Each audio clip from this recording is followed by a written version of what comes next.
passe makasi. Et ça, les gars, vraiment, pas si mon quoi ya kosakana. En fait, tant que moi, na souka banda, biso sto mona. Tozalaki na ba doute. Et belé ba tali histoire à moi na souka bazalaki déjà na ba doute. Biso tout tant que tala moi na souka nenga zobina. Tozalaki na ba doute ke ba bimaka na ye déjà. Jiba bimaka na ye. Tout le ba likambo za clair. Likambo bon beso za te likambo déjà bimina poisa. Biso tout tant que tala moi na souka nenga zobina to mona ye nenga ya. Moi na souka ya mabele te.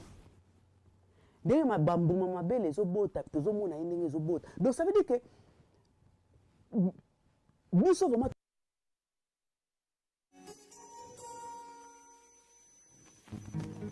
donc na oloba ndeni ezali tiko olonaki nzete ozomona ndenge nzete ezobota bafeye ezobima na bambume donc mwana suka tomona ye ndenge ya na ndenge se développer na ndenge mabele ebima ndenge akomi mwasi tomona mwana suka boye tozalaki na badoute franchement bato to batala mwana suka à l'époque bazalaki na badoute ke JB déjà zwaka ye bon bao vraiment bayebi ndenge système oyo etambolaka na musique bayebaki na bango ke JB déjà zwaka ye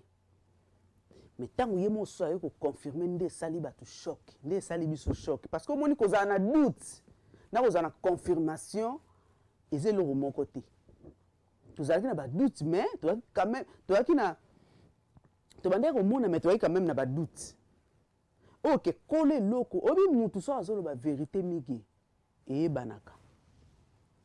soki vraiment oza mutu vraiment soki oza mutu vraiment ozalaka concentré na bamakambo mutu azoloba vérité na mutu azokosa eyebanaka mwana wana azoloba makambo ya solo azoloba makambo parti ni yo comprendre lobi vérité ya lobi mamasolo nyonso oyo parce qu'ils ont dirait na tala yana ba page ebele tala omoni 15 ans tout ça mige omoni mwana wana c'est normal azana ba doute à âge même bana biso tobotaka na poto histoire moko boyelaki azo aoyeba susu âge te pas azaki mwana moke aoyebi so que peu près maman quand j'avais 5 ans quand j'avais 6 ans aza vraiment na date moko exacte te parce que aza mwana moke biso tomona mwana nsuka ndenga ya donc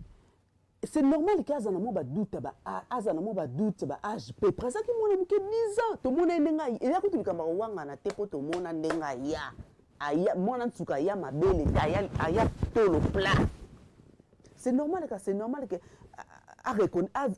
azala vraiment na idée ya âge exact te oye makambo salamaki c'est tout à fait normal donc ngai pona nga omoni balu bebele kobima ndeti na mwana moke pa na bango eza normal yango omoni ezo choqué nango bato ebele bazokotela JB eza mingi baluba parce que na coutume na bango kozwa mwana ya 14 ans eza normal yango omoni donc ça veut dire que moi ça muluba na mubala muluba likambo ya mwana nsuka ezolobela bango lokote c'est déjà vu pas na bango c'est normal pas na bango kozwa mwana kobima kobala mwana 14 ans papa mukolo kobala mwana 14 ans 13 ans eza normal na coutume na bango eza bongo siko biso ndezo choqué biso parce que eza coutume na biso to mona ngo grave parce que eza viol bango pa na bango eza viol te ozomona pa na bango eza bato ba okanisela JB prison ezati tala bato nyonso ozomona bazokotela JB la majorité soko olandeli baluba parce que coutume na bango c'est tout à fait normal que papa ko bima na mwana 13 ans 10 ans yo na lobi na kawana bato ba okanisela JB prison est impossible te Congo neza baluba te mais coutume eza na kata Congo na bien coutume wana eza baluba baza ba Congo yoka coutume wana ke robala mwana 13 ans 10 ans eza baluba Congo wana eza baluba te il y a des Congo, il y a des Swahili, il y a des Bangala. Vous comprenez? Donc Congo les a baluba attention. Ce qui est coutume na bango que papa ba bimara na bana mike ba papa baluba ba pédophile, ils a Congo ni sauté. Attention. oyo ba Congo ba oyo ba Swahili ba oyo baza ba kolo mususu faut ba telema parce que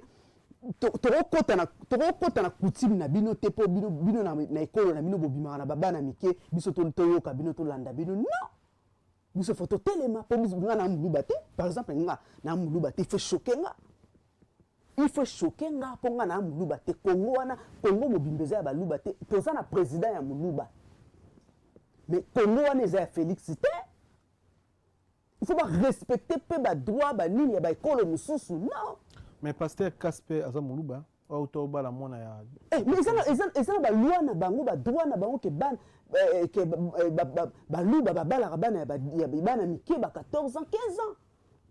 ou bien 10 ans mais biso Congo wana ça ba nini belé ça na ba école ebele na Congo ba tia biso te biso ba obligé biso ba exiger biso to kota na ba coutume na bango ba luba po bango ba bimaka na bana mike non. Wana pona biso to considérer ngo eza viol. Tozo considérer ngo viol parce que to wana ba preuve to mona wana nenga kota. Nde mona na ba azango se développer ndenge mabele zo bima et tozo mona. Et là on est sur bombeza wana. Pourquoi bozo linga ko défendre indéfendable? Viol et kotika la viol. Soko moni mutu o azo défendre JB ou aza muluba ou aza mutasimba bakisi ou aza mutu oyo aza ndoki ozomona mutu asimba kisi muluba po na coutume na bango ba papa bango bima na bango na bana mike ou aza ndoki 12